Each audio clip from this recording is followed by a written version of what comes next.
हाँ, माताओं से निवेदन है जो इधर उधर देख रही हैं वो इधर देखिए, कथा यहाँ हो रही है ना, तो आपका ध्यान इतने दिनों में या तो ठाकुर जी पर होना चाहिए या फिर हम पर होना चाहिए, इधर उधर ध्यान नहीं देना है। तो महाराज शौनकादि ऋषियों ने पहला प्रश्न कौन सा पूछा? हाँ, जो इधर उधर देख रही थी ना, आप बताओ।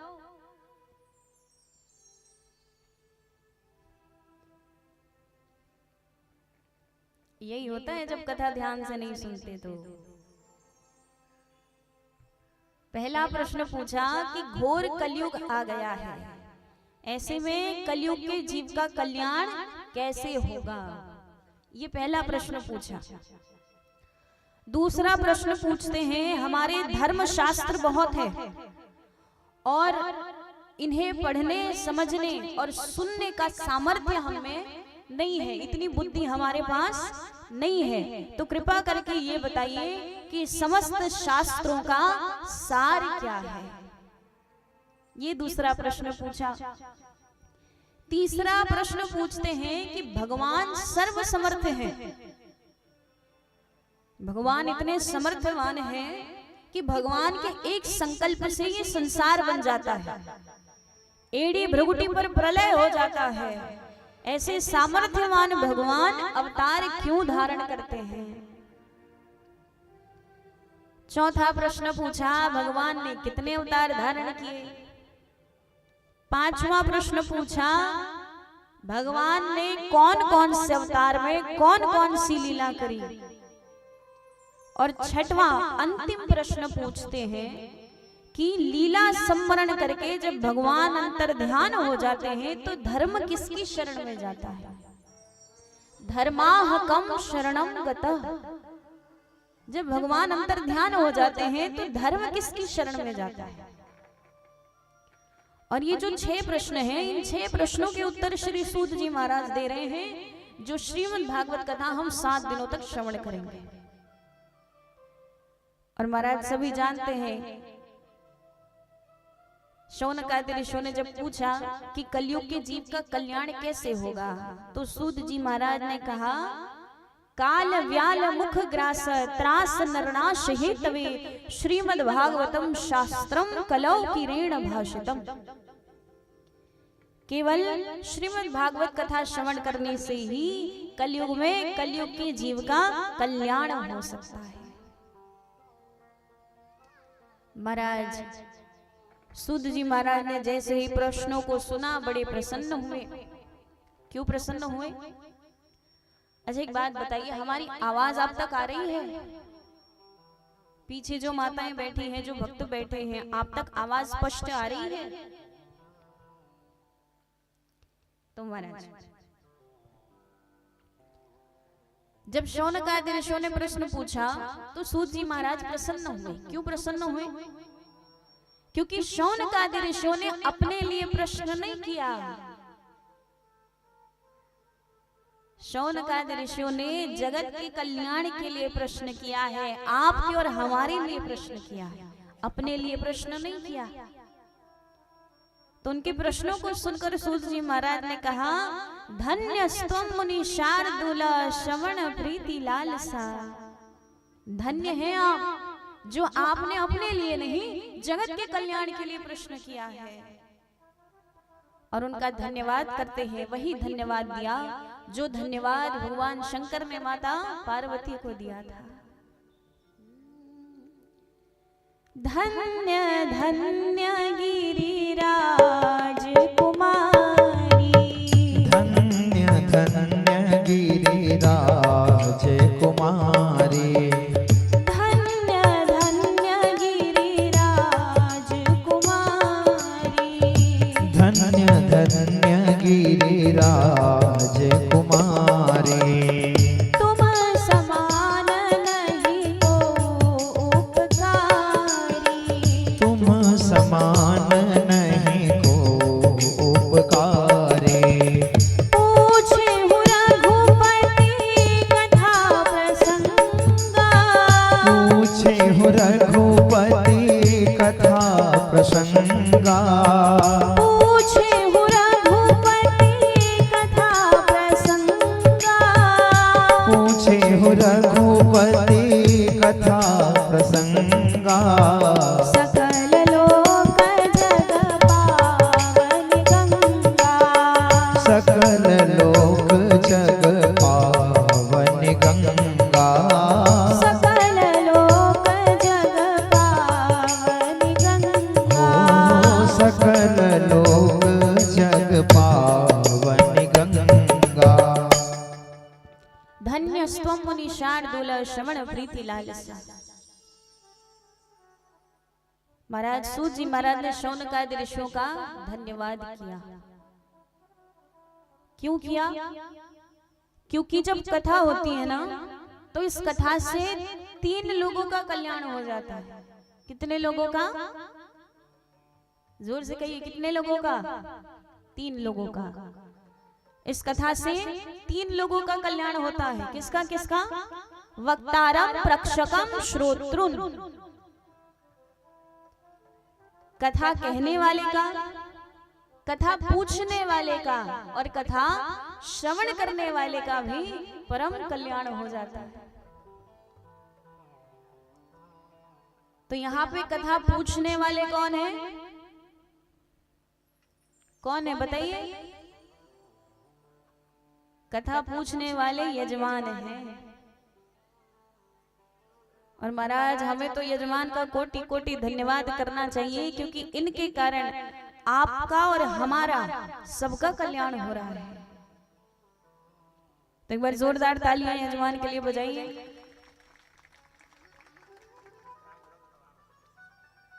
वक्तारम, प्रक्षकम, श्रोतृन। कथा कहने वाले का, कथा सुनने वाले का और कथा पूछने वाले का भी परम कल्याण हो जाता है।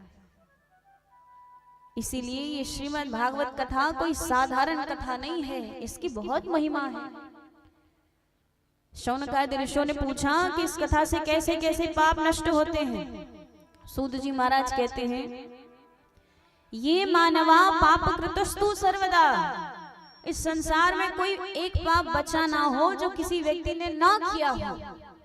ऐसे घनघोर पाप करने वाला व्यक्ति भी यदि सप्ताह यज्ञेन कलो पुनन्ति ते 7 दिन की कथा श्रवण कर ले तो उसके सारे पाप नष्ट हो जाते हैं। बोलिए श्रीमद् भागवत महापुराण की जय। इतना महत्व इस कथा का।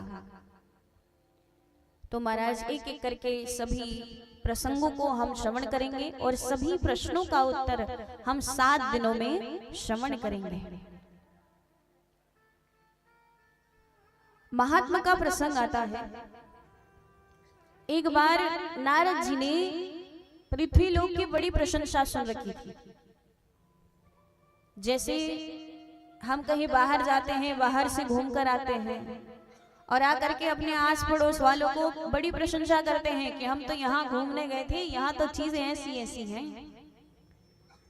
तो सुनने वाले की भी इच्छा होती है कि हम जाएं और देख कर आएं कि सच में ऐसा है कि नहीं।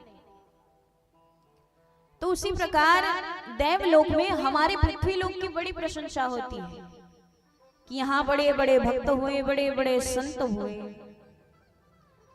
तो नारद जी ने पृथ्वी लोक की बड़ी प्रशंसा सुन रखी थी। तो नारद जी ने सोचा एक बार पृथ्वी लोक देख कर आते हैं, भ्रमण करके आते हैं कि ये जो लोग इतनी प्रशंसा करते हैं सच में ऐसी है कि नहीं। देख कर तो आओ पृथ्वी सच में ऐसी है कि नहीं है। और नारद जी पृथ्वी लोक पधारे, पृथ्वी लोक का भ्रमण किया और बद्रीनाथ धाम पहुंचते हैं। बद्रीनाथ धाम में नारद जी की भेंट सनकादि ऋषियों से हुई। सनकादि ऋषि कौन है? ब्रह्मा जी के 4 मानस पुत्र, सनत, सनंदन, सनातन, सनत कुमार। ये 4 ब्रह्मा जी के पुत्र हैं, मानस पुत्र हैं। तो नारद जी की भेंट सनकादि ऋषियों से हुई। तो सनकादि ऋषियों ने देखा कि नारद जी के मुख पर चिंता के भाव है, नारद जी बड़े दुखी हैं। सनकादि ऋषियों ने पूछा कि नारद जी आप तो भगवान के इतने बड़े भक्त हैं, आपके मुख पर सदा ही भगवान का नाम रहता है, तो आपके मुख पर चिंता के भाव क्यों हैं? तो नारद जी कहते हैं मैंने पृथ्वी लोक की बड़ी प्रशंसा सुन रखी थी, परंतु यहाँ आकर जब मैंने देखा तो बिल्कुल विपरीत दृश्य था। बोले क्या देखा? तो नारद जी कह रहे हैं क्या? अहम तुम पृथ्वीम्यातो ज्ञात्वा सर्वोत्तमामिति पुष्करम च प्रयागम च काशीं गोदावरीं तथा हरिक्षेत्रम कुरुक्षेत्रम श्रीरंगम सेतुवंदना एवमादिषु तीर्थेषु ब्रह्मवाणी इतस्ततः। कहते हैं मैंने आकर देखा कि यहाँ के तीर्थ जो जल है वो तो पवित्र है, वो तो वैसे के वैसे हैं, परंतु इस तीर्थ में आने वाले जो मनुष्य हैं उनकी बुद्धि संकीर्ण हो गई है, उनकी बुद्धि मंद बुद्धि हो गई है।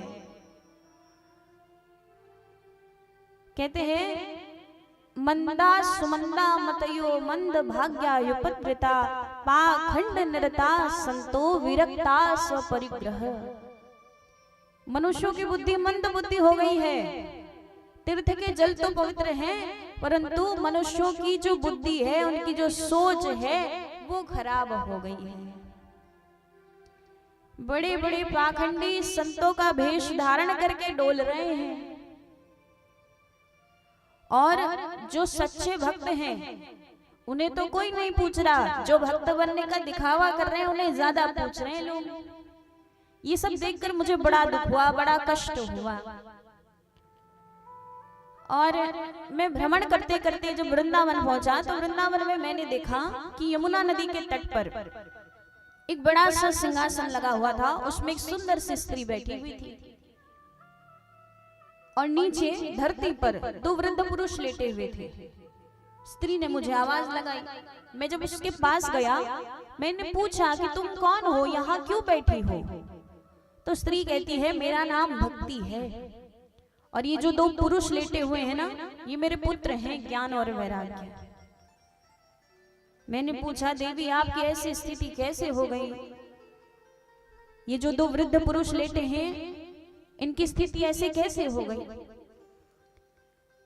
तो महाराज भक्ति महारानी कहती हैं दक्षिण भारत में मेरा जन्म हुआ, कर्नाटक में परिपालन हुआ, परंतु गुजरात आते आते मैं वृद्ध हो गई। क्यों ऐसा कहा? पहले दक्षिण भारत में बहुत भक्ति हुआ करती थी, इसीलिए भक्ति का जन्म स्थान दक्षिण भारत को बताया गया। जहां आचार विचार शुद्ध होते हैं वहां भक्ति बढ़ती है, इसीलिए कहा गया कर्नाटक में भक्ति का परिपालन हुआ। परंतु गुजरात आते आते वृद्ध हो गई, क्योंकि उस समय गुजरात में बिल्कुल भक्ति नहीं थी, बिल्कुल भी भक्ति नहीं थी। तो भक्ति महारानी कहती है वृंदावन आकर मैंने अपनी यौवन अवस्था प्राप्त कर ली है, परंतु मेरे पुत्र अभी भी वृद्ध हैं, तो आप कृपा करके मेरे बालकों को, मेरे पुत्र को उनकी यौवन अवस्था पुनः दीजिए। तो नारद जी कहते हैं मुझे समझ नहीं आ रहा है कि मैं क्या करूं जिससे उन बालकों को उनकी यौवन अवस्था पुनः प्राप्त हो जाए। सनकादि ऋषि कहते हैं आपने उनके सामने वेदों के उपनिषदों के श्लोक नहीं कहे। नारद जी कहते हैं मैंने कहे, परंतु जब तक मैं कहता तब तक वो चेतन अवस्था में आ जाते, और जब मैं कहना बंद कर देता तो वो वापस से अचेत हो जाते। सनकादि ऋषि कहते हैं ऐसा इसलिए हो रहा है क्योंकि, हाँ इधर इधर इधर इधर, सनकादि ऋषि कहते हैं ऐसा इसलिए हो रहा है कि क्योंकि पेट फल खाने से भरता है, वृक्ष से पेट नहीं भरता। वेद उपनिषद ये सब वृक्ष हैं, परंतु श्रीमद् भागवत इन वृक्षों का फल है। तो आप एक काम करिए, आप श्रीमद् भागवत सप्ताह पारायण कथा कराइए। इस कथा से ही ज्ञान और वैराग्य को उनकी यौवन अवस्था पुनः प्राप्त हो जाएगी। तब नारद जी श्रीमद् भागवत कथा का आयोजन करते हैं। सनकादि ऋषि श्रीमद् भागवत कथा कहते हैं, प्रथम दिवस, द्वितीय दिवस, तृतीय दिवस 7 दिनों की कथा पूर्ण हुई और 7वें दिन साक्षात परमपिता परमेश्वर भगवान विष्णु विराट रूप में प्रकट हो जाते हैं। बोली विराट स्वरूप भगवान की जय। जैसे ही प्रभु प्रकट हुए, प्रकट होकर के ज्ञान और वैराग्य को उनकी यौवन अवस्था पुनः देते हैं। भक्ति महारानी से कहते हैं कि भक्ति वरदान मांगो। तो भक्ति महारानी ने कौन सा वरदान मांगा? भक्ति महारानी कहती हैं, प्रभु मुझे वरदान दीजिए कि जो भी मेरे माध्यम से अर्थात भक्ति के माध्यम से आपको पुकारेगा, आप उसके घर अवश्य जाएंगे। भगवान ने कहा तथास्तु। भगवान को प्राप्त करने के 2 मार्ग हैं, एक तो ज्ञान मार्ग है, एक भक्ति मार्ग है। ज्ञान मार्ग में क्या होता है? जब आप सारे वेद उपनिषद ग्रंथ शास्त्र इत्यादि पढ़ लें, ज्ञानी हो जाएं और भगवान को प्राप्त कर लें। दूसरा रास्ता है भगवान की भक्ति करके भगवान को प्राप्त करना। दोनों में सरल कौन सा है? बताओ बताओ, सरल कौन सा है? भक्ति। दोनों में भक्ति सरल है। हमें सरल लगता है पर सरल है नहीं, क्योंकि भक्ति का अर्थ केवल भजन कीर्तन करना नहीं होता। भक्ति का अर्थ तो होता है भगवान के प्रति पूर्ण समर्पण। जब आप पूर्ण रूप से भगवान के प्रति समर्पित हो जाते हैं ना, तब आपके जीवन में दुख भी आए तो आप दुखी नहीं होते। जो सच्चे भक्त होते हैं ना, वो कभी दुखी नहीं होते। हाँ, ऐसा नहीं है कि आप भक्त बन गए तो आपके जीवन में कष्ट नहीं आएंगे, परंतु उन कष्टों को सहन करने की शक्ति हमें भगवान प्रदान करते हैं। तो महाराज, भक्ति ऐसी हो कि भगवान के प्रति हम पूर्ण रूप से समर्पित हो जाएं। इतना विश्वास हो हमें भगवान पर कि हमारे जीवन में दुख भी आए ना तो हम दुखी ना हो। भक्त ये सोचते हैं जब दुख आता है ना तो भक्त दुखी नहीं होते। उन्हें लगता है कि भगवान हमारे बारे में हमसे ज्यादा जानते हैं, हमारा भला ही चाहते हैं। लेकिन हमारा विश्वास इतना है क्या? इतना विश्वास करते हैं हम भगवान पर? कोई घटना घटी नहीं कि हमारा विश्वास भगवान के प्रति डगमगा जाता है। किसी को कुछ हो गया, कोई अपना चला गया, किसी को कोई कष्ट हो गया, कोई रोग हो गया, तो हमें लगता है पता नहीं ये भगवान है भी कि नहीं, और यदि है तो हमारे साथ ही ऐसा क्यों कर रहे हैं। अब कोई घर से निकल रहा है, कुछ दूर गया, बिल्ली ने रास्ता काट दिया, उतने में ही हमारा विश्वास भगवान के प्रति डगमगा जाता है। तो ये भक्ति नहीं है। भक्ति का अर्थ होता है भगवान के प्रति समर्पण, भगवान पर विश्वास, भगवान पर भरोसा। तो महाराज, भगवान देखिए, हर किसी की कोई ना कोई कमजोरी होती है, सबकी होती है ना, कोई ना कोई कमजोरी सबकी होती है। भगवान की भी कमजोरी है। कौन सी कमजोरी है भगवान की? भगवान कभी भी अपने भक्त को रोता हुआ नहीं देख सकते, कष्ट में नहीं देख सकते। यदि आपने सच्चे मन से रो करके भगवान को पुकार लिया ना, तो भगवान रह नहीं पाते आपके बिना। जब आपको बार बार भगवान की याद आए ना, तो समझ जाना आप भगवान को याद नहीं कर रहे, भगवान आपको याद कर रहे हैं। क्योंकि जब तक भगवान आपसे प्रेम न करे, नहीं करते, तब तक आप भगवान से प्रेम नहीं कर सकते। तो महाराज, जैसे ही प्रभु प्रकट हुए, भक्ति महारानी को वरदान दिया सभी भक्त वहां मिल करके प्रभु का नाम संकीर्तन करने लगे और प्रभु को प्रणाम करने लगे। भक्ति सुतौ तौ तरणो गृहीत्वा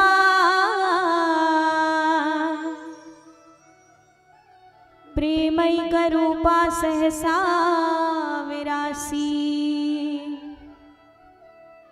श्री कृष्ण गोविंद हरे मुरारी नाथेति नामानि मुहुर्वदन्ति। तो इस प्रकार सभी मिलकर के भगवान का स्मरण करने लगे, नाम संकीर्तन करने लगे।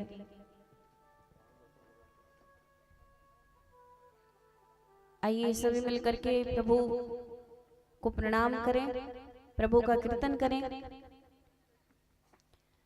श्री कृष्ण गोविंद हरे मुरारी हे नाथ नारायण वासुदेवा। किन किन को आता है ये भजन? सबको आता है ना? तो सबको गाना है बड़े भाव से। श्री कृष्ण गोविंद हरे मुरारी हे नाथ नारायण वासुदेवा। श्री कृष्ण गोविंद हरे मुरारे हे नाथ नारायण वासुदेवा। श्री कृष्ण गोविंद हरे मुरारे हे नाथ नारायण वासुदेवा। श्री कृष्ण गोविंद हरे मुरारे हे नाथ नारायण वासुदेवा। हे नाथ नारायण वासुदेवा। हे नाथ नारायण वासुदेवा। हे नाथ नारायण वासुदेवा। हे नाथ नारायण वासुदेवा। हे नाथ नारायण वासुदेवा। श्री कृष्ण गोविंद हरे मुरारे हे नाथ नारायण वासुदेवा। श्री कृष्ण गोविंद हरे मुरारे हे नाथ नारायण वासुदेवा।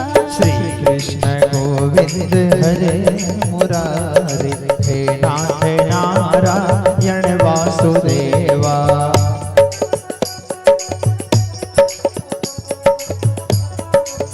जय हो।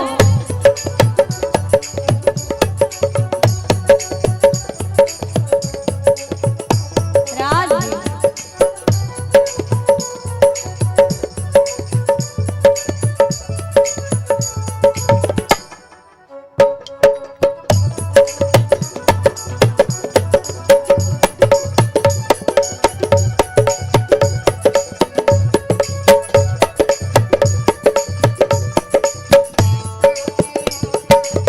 राधे।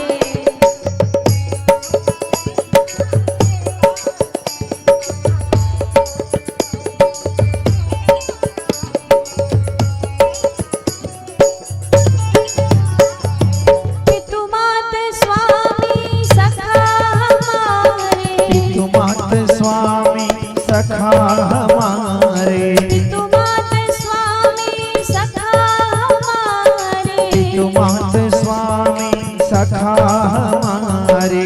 हे नाथ नारायण वासुदेवा।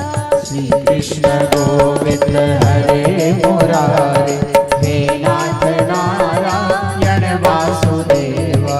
श्री कृष्ण गोविंद हरे मुरारे हे नाथ नारायण वासुदेवा।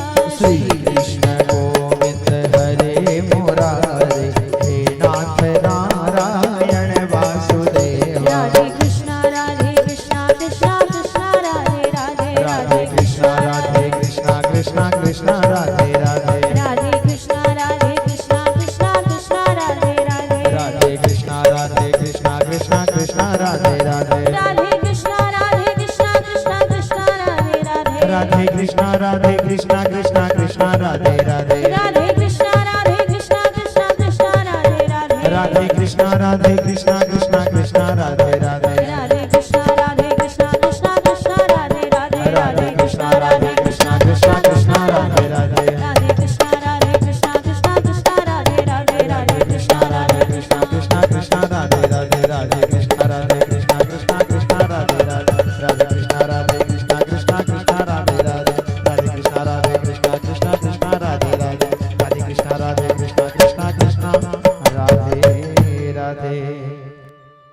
बांके बिहारी लाल की जय।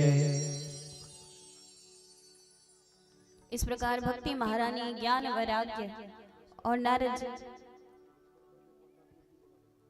सभी मिल करके प्रभु का संकीर्तन करने लगे। आइए ठाकुर जी के श्री चरणों में प्रणाम करते हुए महात्मा के दूसरे प्रसंग की ओर चलते हैं। और हम जानते हैं कि आपने ये प्रसंग पहले भी सुना है, तो सभी बड़े ध्यान से सुने। तुंगभद्रा नदी के तट पर आत्मदेव नामक एक ब्राह्मण रहते थे। उनकी एक पत्नी थी जिनका नाम था धुंधली। परंतु उनके जीवन में दुर्भाग्य ये था कि उनकी कोई संतान नहीं हो रही थी। आत्मदेव जी बड़े धनवान थे, भगवान के खूब भक्ति किया करते हैं, परंतु उनकी कोई संतान नहीं थी। तो उन्होंने सोचा एक गौ माता लेकर आते हैं, गौ माता से जो संतान होगी उन्हें ही हम अपनी संतान मानकर पालेंगे, अपने साथ रखेंगे। परंतु दुर्भाग्य ऐसा कि गौ माता की भी कोई संतान नहीं हुई। आत्मदेव जी बड़े दुखी हुए, वन में चले गए, वन में ही रहने लगे। और इतने दुखी हैं, विचार कर रहे हैं कि न जाने मैंने अपने पूर्व जन्म में ऐसे कौन से पाप किए हैं जिसके कारण मेरे यहाँ संतान नहीं हो रहे हैं। और विचार करते करते दुखी होकर के तुंगभद्रा नदी के तट पर पहुंचे और उन्होंने सोचा ऐसा जीवन जीने से तो अच्छा है मैं आत्महत्या ही कर लूं। और आत्महत्या करने के लिए नदी में छलांग लगाने लगते हैं। उसी समय एक संत आए और संत आकर के उनका हाथ पकड़ लेते हैं। संत ने कहा अरे अरे रुको, ये क्या कर रहे हो? तुम्हें नहीं पता आत्महत्या करना कितना बड़ा पाप होता है। 84 लाख योनियों में भटकना पड़ता है, तब जाकर ये मनुष्य योनि प्राप्त होती है, ये मनुष्य जन्म मिलता है। इसे ऐसे ही व्यर्थ जाने दोगे? ऐसे ही प्राणों का त्याग कर दोगे? ब्राह्मण ने कहा मैं क्या करूं, मेरे यहाँ संतान नहीं हो रही है। बोले संतान का करोगे क्या? आत्मदेव जी कहते हैं संतान नहीं होगी तो हमारा पिंडदान कौन करेगा, हमारा कल्याण कैसे होगा? तो महाराज संत ने कहा पिंड यानी क्या? ये शरीर, इसका दान भगवान को कर दो, हो गया पिंडदान। और जब अपना कल्याण तुम स्वयं कर सकते हो तो किसी और पर निर्भर क्यों हो? अब ये बातें तो आत्मदेव जी को समझ नहीं आई, पर वो समझ गए कि ये कोई साधारण संत नहीं है। आत्मदेव जी ने उनसे प्रार्थना करी तो प्रसन्न होकर संत ने एक फल दिया और कहा कि अपनी पत्नी को खिला देना। आत्मदेव जी उस फल को लेकर आए, अपनी पत्नी को दिया। पत्नी ने कहा कि मैं खा लूंगी, परंतु पत्नी ने फल खाया नहीं, उस फल को गौ माता की टोकरी में डाल दिया और अपने पति से कहती हैं कि स्वामी मैंने फल खा लिया है, मैं गर्भवती हो गई हूँ, परंतु मैं संतान अपनी बहन के घर जाकर पैदा करूंगी। धुंधली की बहन ने कहा देखो मेरे पास संतानों की कोई कमी नहीं है, तुम्हारे पास धन की कोई कमी नहीं है, मैं अभी 1 महीने के गर्भ से हूं, तुम एक काम करना, इस संतान को ले जाना और बदले में मुझे बहुत सारा धन दे देना। धुंधली ने कहा ठीक है। अब समय बीता, 9 महीनों बाद धुंधली एक संतान लेकर घर लौटी और संयोग ऐसा कि उस फल को गौ माता ने खा लिया था और गौ माता भी गर्भवती हो गई। गौ माता के गर्भ से भी एक संतान का जन्म हुआ। अब घर में 2 बालक हैं, दोनों का नाम रखा गया। धुंधली जिस संतान को लेकर आई थी उसका नाम रखा गया धुंधकारी, और गौ माता से जो संतान हुई थी उनका नाम रखा गया गौकर्ण, क्योंकि उनका शरीर मनुष्य का था परंतु कान गाय के थे। इसीलिए उनका नाम रखा गया गौकर्ण। अब धीरे धीरे दोनों बालक बड़े हुए और महाराज धुंधकारी सर्व अवगुण संपन्न थे। इस संसार में कोई ऐसे अवगुण बचे नहीं होंगे जो धुंधकारी में नहीं होंगे। झूठ बोलना, पाप करना, गलत कार्य करना, चोरी करना, माता पिता की बातें ना मानना, ये सारे काम करते। गौकर्ण जी बड़े अच्छे बालक थे। गौकर्ण जी बड़े अच्छे बालक, माता पिता की बातें मानते। अब महाराज समय बीता, दोनों बालक बड़े हुए। आत्मदेव जी भी वन में चले गए। धुंधकारी और माता घर पर रहते। गौकर्ण जी को गुरुकुल भेज दिया विद्या अर्जन करने के लिए। अब महाराज जैसे धुंधकारी बड़े होते गए, उनके पाप और बढ़ते गए। चोरियां डकैतियों में बदल गई। एक बार उन्होंने अपनी माता से कहा कि माता, मुझे मदिरा पान करने के लिए धन की आवश्यकता है। माता ने धन देने से मना कर दिया तो क्रोध में आकर धुंधकारी ने माता की ही हत्या कर दी। अब गणिकाओं के साथ संग करने लगे। कुछ गणिकाओं को अपने साथ अपने घर लेकर आ गए और उन्हीं के साथ घर पर रहते। एक बार सभी ने मिलकर एक राजा के यहाँ राज खजाने में चोरी करी।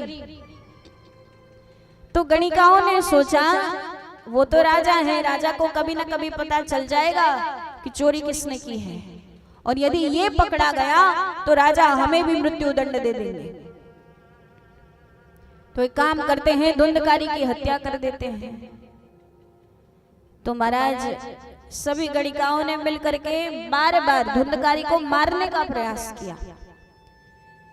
एक दिन रात्रि के समय सभी गणिकाओं ने मिलकर धुंधकारी को मदिरा पान कराया और मदिरा पान कराकर बार बार मारने का प्रयास कर रहे हैं, परंतु धुंधकारी को कुछ नहीं हो रहा। क्योंकि कहते हैं जो ज्यादा पापी होते हैं ना, उनकी मृत्यु जल्दी होती नहीं है। अब अंत में गणिकाओं ने जलता हुआ कोयला धुंधकारी के मुख में डाल दिया।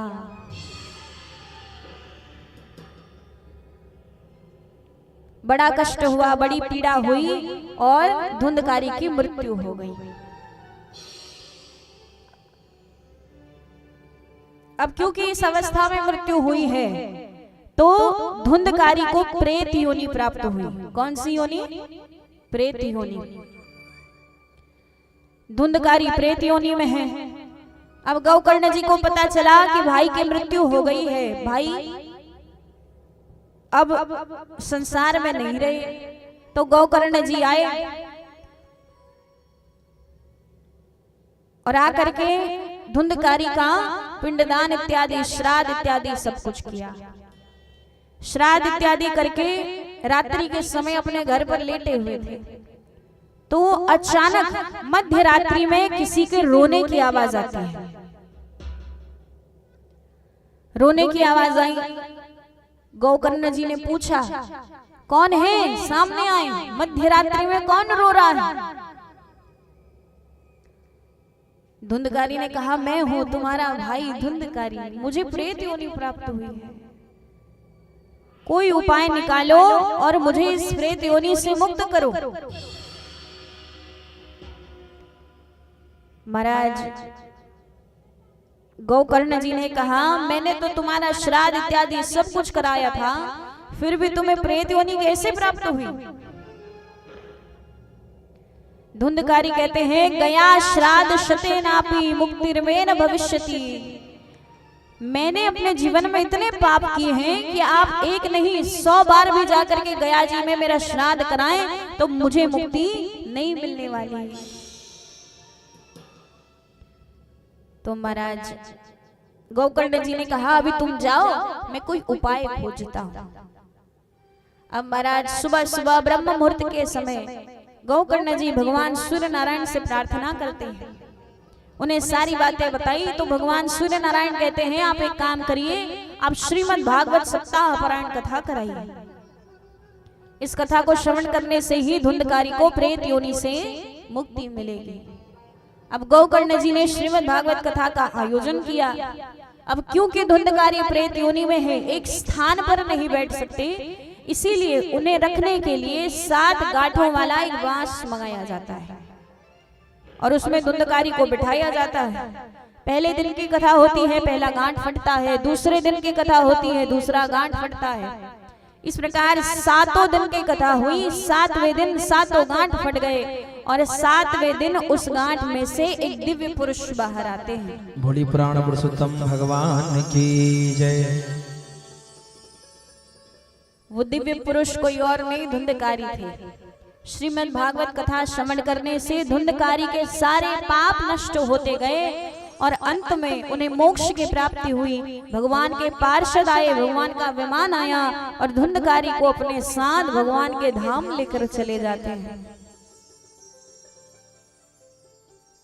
तो महाराज, ये है श्रीमद् भागवत की महिमा। यदि पापी से पापी व्यक्ति भी श्रीमद् भागवत कथा श्रवण कर ले, या किसी भी योनि में कोई व्यक्ति पहले रहा हो और उसे कोई भी योनि प्राप्त हुई हो, यदि उसके कानों में कथा पड़ गई तो उसे मोक्ष की प्राप्ति हो जाती है। महाराज, ये महिमा है श्रीमद् भागवत की। बोली पुराण पुरुषोत्तम भगवान की जय। आइए, जैसे सभी ठाकुर जी को रिझाते हैं कथा सुनने के बाद, आइए हम सभी मिलकर के एक बार ठाकुर जी को रिझाएं। उसके बाद आप सभी भगवान के अवतारों की कथा श्रवण करेंगे और बहुत ही सुंदर झांकी के आप सभी दर्शन करेंगे। बोलिए वृंदावन बिहारी लाल की जय हो। मेरा दिल तो दीवाना हो गया मुरली वाले तेरा, मेरा दिल तो दीवाना हो गया मुरली वाले तेरा। आइए सभी खड़े हो जाएंगे, एक बार सभी एक बार नृत्य करते हुए ठाकुर जी को रिझाएंगे।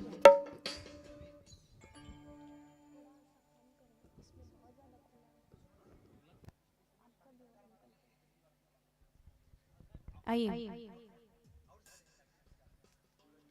हो मेरा दिल तो दीवाना हो गया मुरली वाले तेरा, मेरा दिल तो दीवाना हो गया मुरली वाले तेरा, मेरा दिल तो दीवाना हो गया मुरली वाले तेरा, मेरा दिल तो दीवाना हो गया मुरली वाले तेरा, मुरली वाले तेरा, मुरली वाले तेरा, मुरली वाले तेरा, मुरली वाले तेरा, तेरे प्यार में पागल हो गया मुरली वाले तेरा, मेरा दिल तो दीवाना हो गया मुरली वाले तेरा।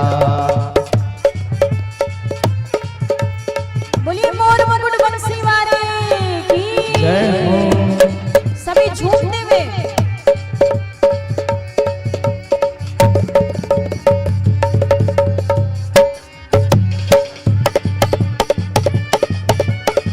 श्री राधे।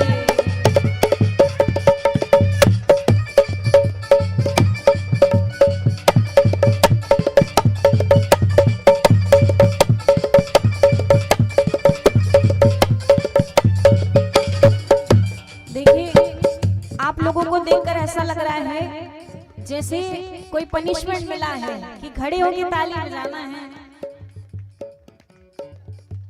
हाँ, पनिशमेंट नहीं मिला है, नृत्य करने के लिए खड़ा किया है। तो सभी उठा के पूरे पूरे हाथ एकदम लंबे लंबे झूमते हुए क्या कहना है? दीवानगी ने क्या क्या दिखाया, दीवानगी ने क्या क्या दिखाया, दीवानगी ने क्या क्या दिखाया, दीवानगी ने क्या क्या दिखाया, दुनिया छुड़ा कर तुमसे मिलाया, दुनिया छुड़ा कर तुमसे मिलाया, दुनिया छुड़ा कर तुमसे मिलाया, दुनिया छुड़ा कर तुमसे मिलाया, दुश्मनी ये जमाना हो गया मुरली वाले तेरा, मेरा दिल तो दीवाना हो गया मुरली वाले तेरा। मेरा दिल तो दीवाना हो गया मुरली वाले तेरा। मेरा दिल तो दीवाना हो गया मुरली वाले तेरा।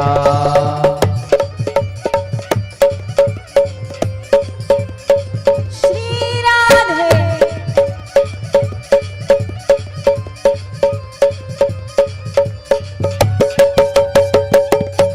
हरि बोल।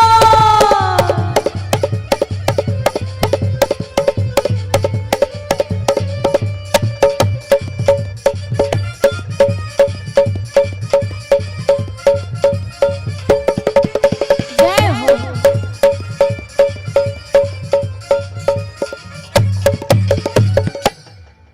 हाँ, जिनको नृत्य नहीं करना है वो बैठ जाओ। कोई जबरदस्ती नहीं है, जब मन करे तभी करना। और ठाकुर जी से कहना क्या, जब से नजर मिल गई है, जब से नजर मिल गई है, जब से नजर मिल गई है, जब से नजर मिल गई है, उजड़े चमन की कली खिल गई है, उजड़े चमन की कली खिल गई है। क्या नजरे मिलाना हो गया मुरली वाले तेरा। मेरा दिल तो दीवाना हो गया मुरली वाले तेरा। मेरा दिल तो दीवाना हो गया मुरली वाले तेरा। मेरा दिल तो दीवाना हो गया मुरली वाले तेरा। मुरली वाले तेरा। मुरली वाले तेरा। मुरली वाले तेरा। मुरली वाले तेरा। मेरा दिल तो दीवाना हो गया मुरली वाले तेरा। मेरा दिल तो दीवाना हो गया मुरली वाले तेरा। मेरा दिल तो दीवाना हो गया मुरली वाले तेरा। मेरा दिल तो दीवाना हो गया।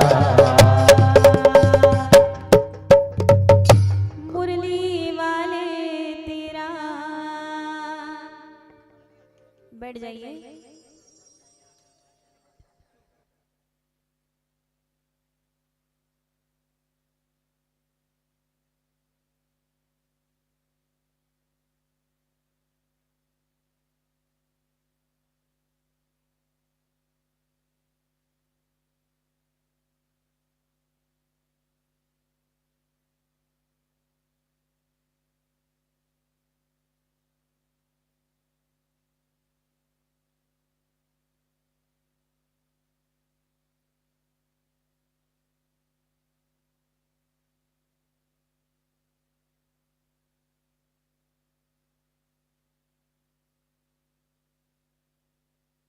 दूसरा अवतार भगवान लेते हैं वराह अवतार।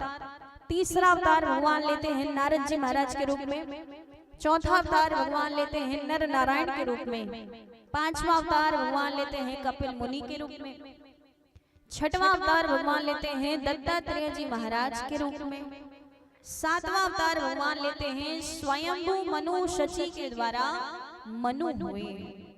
मनु के रूप में भगवान अवतार धारण करते हैं। आठवां अवतार भगवान लेते हैं ऋषभ देव जी महाराज के रूप में।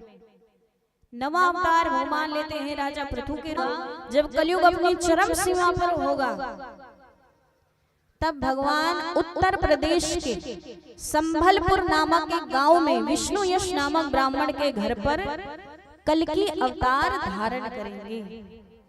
तो इस प्रकार भगवान ने 24 अवतार धारण किए। बोली मर्यादा पुरुषोत्तम श्री नारद जी को पता चले। नारद जी तीनों देवियों के पास गए। तीनों देवियां कौन है?